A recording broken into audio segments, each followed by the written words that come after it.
Hey everyone, and happy Halloween! This year I'm going to be making this channel's first Halloween doll.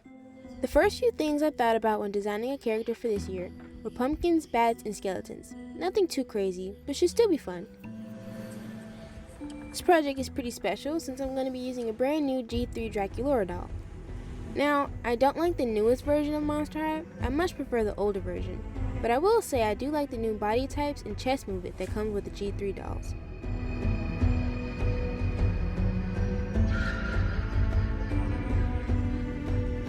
G3 Draculaura has the cutest face mold and a rounder body type. Both I thought would be perfect for my new character.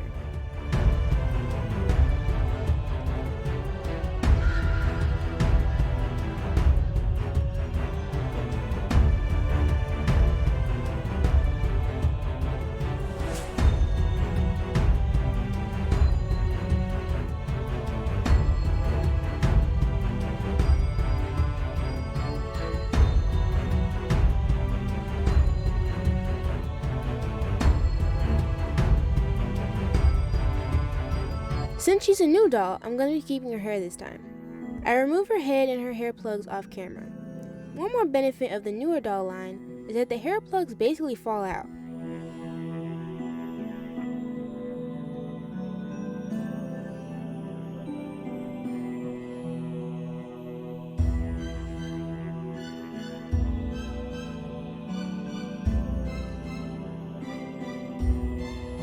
Honestly, I'm not sure what happened here. The first few times I tried to wipe her face off with acetone, the face would fight back. The paint just wouldn't budge at all. I got as much as I could and then tried to just paint over it since I need to change her skin tone anyway. That didn't work, so I went back off camera to get the rest off.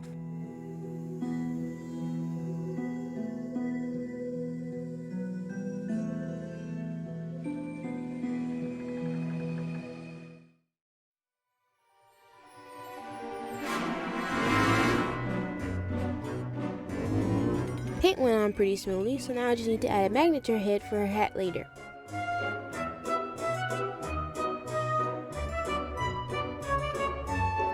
Like I said, this doll is special, so she's getting some pitch black alpaca fiber for her hair. I'm going to reroot the front edge of her hair, then use hair wefts on the rest of her head. The hair is really fine and thin, so I'm doing this in an attempt to reduce the amount of fiber loss. Plus, it's a lot quicker than a complete reroot.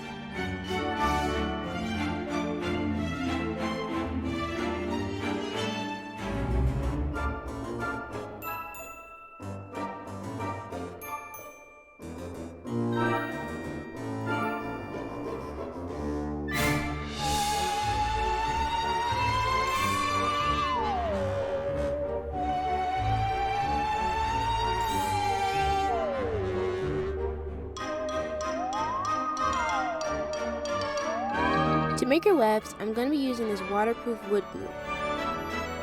Yes, a little extreme, but the problem with using normal PVA glue is that it tends to reactivate underwater. If it's not waterproof, it's gotta go.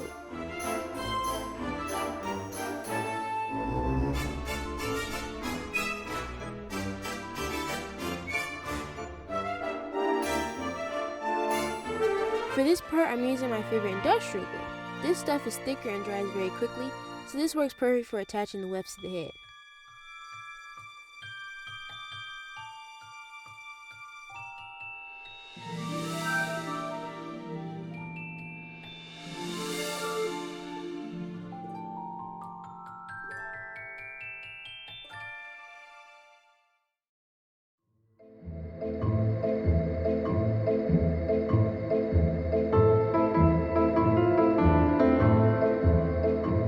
Now for her face. I started off by painting her lips black. An unusual way to start the face, but I was in a mood where I needed to start off with something simple. This is all before her first layer of MSC, by the way.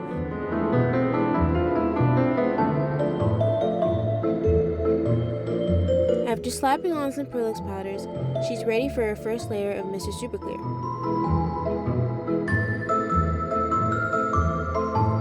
I felt the need to step up my game with my face-ups, so you can see her face comes out a little different than my other dolls.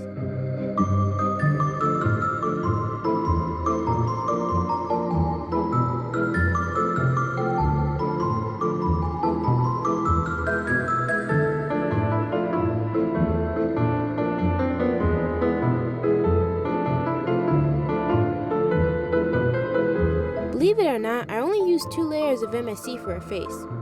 One to seal in the first layer of Perlix powders and face markings, and the second to finish.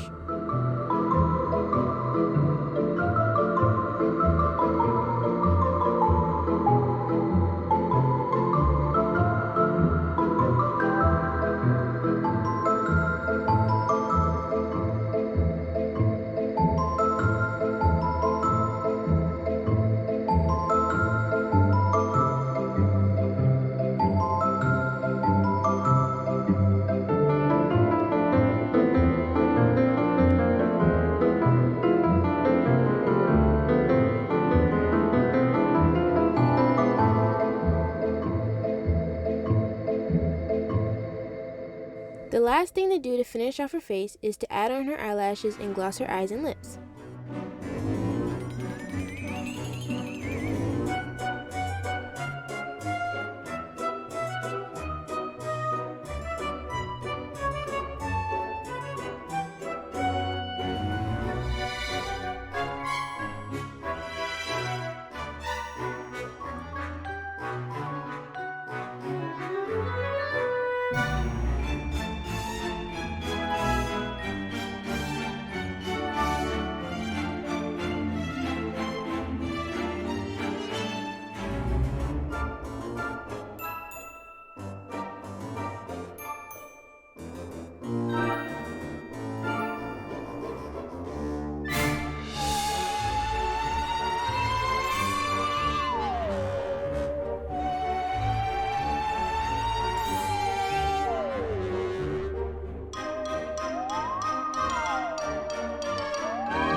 She is part bat and she's supposed to be cute and cuddly, so her legs need fur.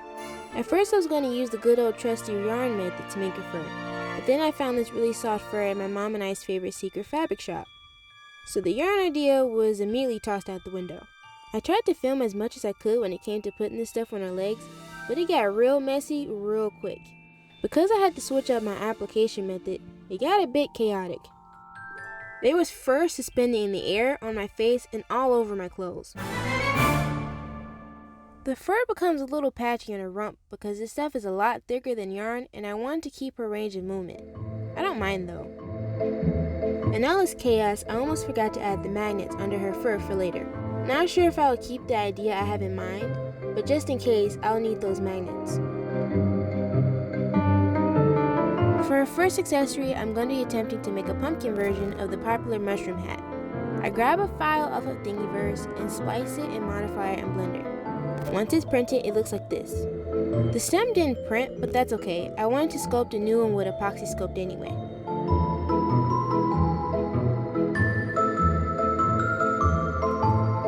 Off camera, I line the ugly underside with felt, then paint it to make it the right color. The paint also gives it a more realistic texture, so a 2-for-1 deal. The new stem I sculpted made the hat way too heavy for the magnet I put inside her head, so I'm just going to use an elastic strip. I paint the base of the pumpkin a bright orange and the stem a dark blackish brown, though it's basically black.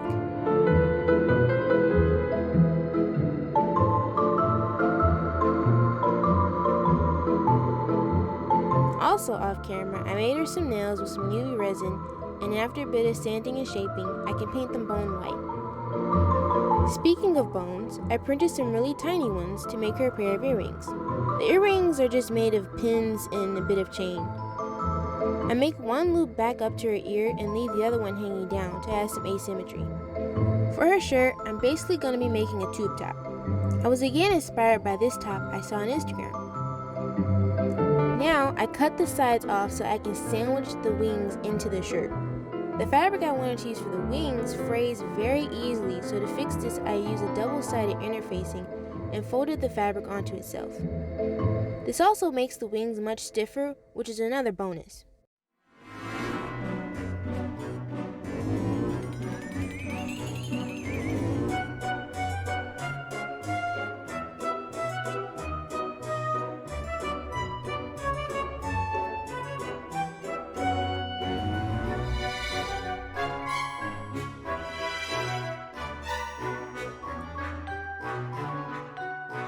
Finish off the back of the shirt with the usual snaps, and then I can add some chain.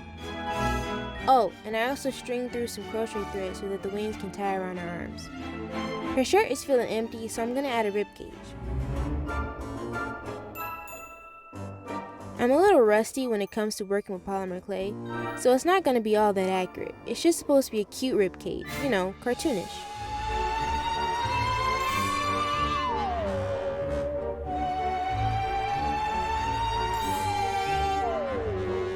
With a bit more glue and paint, she's done.